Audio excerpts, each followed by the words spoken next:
आज हम पढ़ेंगे हमारी हिंदी पाठमाला का पाठ 9 हस्तक्षेप, जो एक कविता है। हस्तक्षेप का मतलब होता है दखल अंदाजी करना।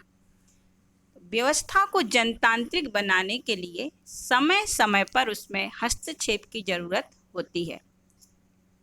जनतांत्रिक बनाना मीन्स डेमोक्रेटिक बनाने के लिए जो हमारी शासन व्यवस्था है वह डेमोक्रेसी वाली है। डेमोक्रेसी में हमने जो भी प्रतिनिधि हमारी शासन व्यवस्था को सुचारू रूप से चलाने के लिए जो भी प्रतिनिधि हमारे चुने जाते हैं वह जनता के द्वारा ही चुने जाते हैं। यदि ऐसा नहीं होगा तो जो व्यवस्था है वह निरंकुश हो जाती है। निरंकुश मतलब जिस पर किसी का कोई अंकुश नहीं रहना या कोई दबाव नहीं रहना। तो इस कविता में ऐसे तंत्र का वर्णन है, ऐसे तंत्र का जहाँ पर डेमोक्रेसी की व्यवस्था नहीं है, जहाँ की जो व्यवस्था है वह लोकतांत्रिक नहीं है। तो वहाँ जब यदि जो व्यवस्था है शासन व्यवस्था वह लोकतांत्रिक नहीं रहती तो वहाँ किसी भी प्रकार के विरोध के लिए गुंजाइश नहीं छोड़ी गई है। इस कविता में कवि का प्रश्न है कि जब मुर्दा भी हस्तक्षेप कर सकता है तो समाज में जीता जागता मनुष्य चुप क्यों है। यहाँ इस कविता में जहाँ जहाँ भी मगध शब्द आया है वह क्रूर शासन व्यवस्था तथा निरंकुश शासन का प्रतीक है।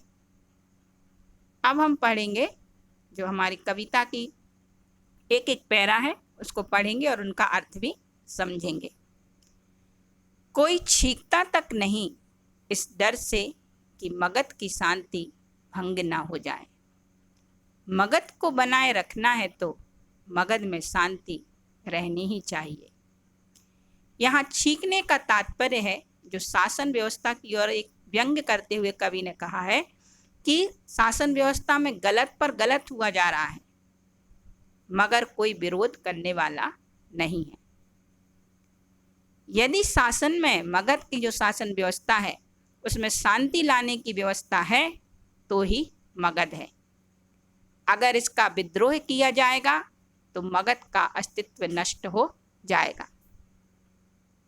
कहने का तात्पर्य यह है कि यदि कोई व्यक्ति मगध के शासन के खिलाफ आवाज उठाता है तो उस पर दबाव डाल दिया जाता है। दूसरा पैरा, मगध है तो शांति है, कोई चीखता तक नहीं इस डर से कि मगध की व्यवस्था में दखल ना पड़ जाए। मगध में व्यवस्था रहनी ही चाहिए। इन पंक्तियों का अर्थ यह है कि मगध अब सिर्फ नाम के लिए मगध है।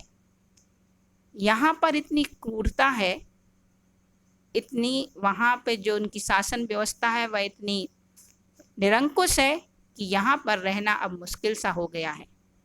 इन पंक्तियों के माध्यम से कवि ने न सिर्फ मगध की शासन व्यवस्था का विरोध किया है बल्कि वहाँ की शासन व्यवस्था के अंतर्गत लोगों के मन में जो डर पैदा हुआ है यहाँ पर उन्होंने उसका भी चित्र प्रस्तुत किया है। मगध में ना रही तो कहाँ रहेगी, क्या कहेंगे लोग, लोगों का क्या। लोग तो यह भी कहते हैं मगध अब कहने को मगध है, रहने को नहीं। इन पंक्तियों में कवि कह रहे हैं कि मगध साम्राज्य की बदनामी ना हो, इसलिए यहाँ का साम्राज्य जो है लोगों पर दबाव डालता है कि वे इस साम्राज्य की मर्यादा को बनाए रखें, अर्थात अन्याय के खिलाफ बिल्कुल भी आवाज़ ना उठाएं। अगर वे अपनी चुप्पी तोड़ेंगे और इस मगध साम्राज्य के विषय में लोगों के सामने आवाज़ उठाएंगे तो यहाँ की शासन व्यवस्था नष्ट हो सकती है। इससे यहाँ रहने वाले मगधवासियों पर बुरा असर पड़ सकता है। कोई टोकता तक नहीं इस डर से कि मगध में टोकने का रिवाज ना बन जाए। एक बार शुरू होने पर कहीं नहीं रुकता हस्तक्षेप। इन पंक्तियों का अर्थ यह है कि कवि के अनुसार मगध के शासन तंत्र की अनुचित बातों पर कोई हस्तक्षेप नहीं करता, क्योंकि ऐसा करने से वहाँ सत्ता का विरोध करने की परंपरा प्रारंभ हो जाएगी। और एक बार यदि यह परंपरा शुरू हो गई तो फिर यह रुकने वाली नहीं है। अगली पंक्तियां।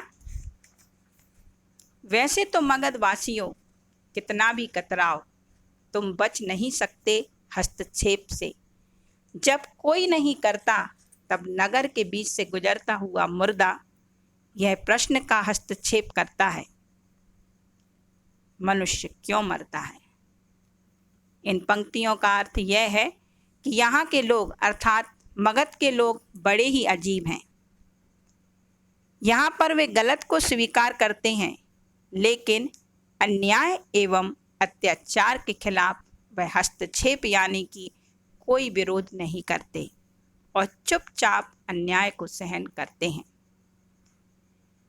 मगध में रहने वाले सब लोग यह जानते हैं कि अगर वे विरोध करेंगे तो अन्याय से मुक्त हो सकते हैं। इससे बाकी लोगों को भी मुक्ति मिल सकती है, मगर वे डर से ऐसा नहीं कर रहे। कवि ने यहाँ मुर्दों से समाज में जो दबे कुचले वर्ग की ओर इशारा किया है।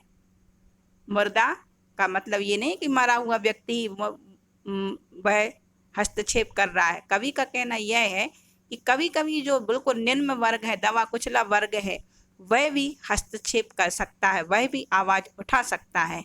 तो उनका मानना है कि अत्याचार करने पर बढ़ने पर ऐसे लोग भी क्रांति कर सकते हैं। तो जो सामान्य वर्ग है, जो उच्च वर्ग के लोग हैं, वह यह हस्तक्षेप कर क्यों नहीं करना चाहते। क्या मनुष्य मर गया है? मनुष्य क्यों मरता है? मनुष्य इस तरह का निरंकुश शासन का जीवन बीते हुए वह मरे हुए घाय क्यों अपना जीवन जी रहा है।